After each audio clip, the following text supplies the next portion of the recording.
बिस्मिल्लाहिर्रहमानिर्रहीम। अस्सलाम वालेकुम। क्या हाल है आप सबके? मैं उम्मीद करती हूँ कि आप सब बिल्कुल खैरियत से होंगे। आज मैं बनाने लगी हूँ एप्पल मिल्क शेक। चलें स्टार्ट करते हैं।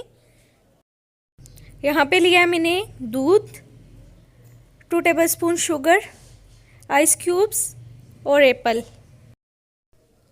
सबसे पहले एक जग लेंगे, इसमें दूध ऐड करेंगे,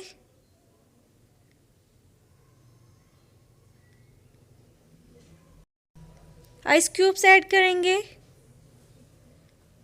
शुगर ऐड करेंगे, एप्पल ऐड करेंगे, इसको कवर करके ब्लेंड कर लेंगे।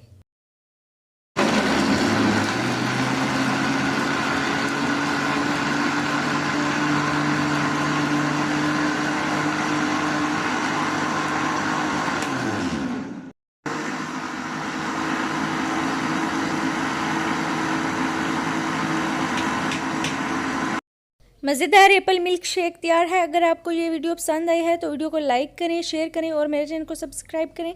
बेल आइकन को ज़रूर प्रेस करें मेरी नई आने वाली वीडियोस के लिए। अपना बहुत सा ख्याल रखिएगा। मिलते हैं किसी नेक्स्ट वीडियो में। अल्लाह हाफिज़।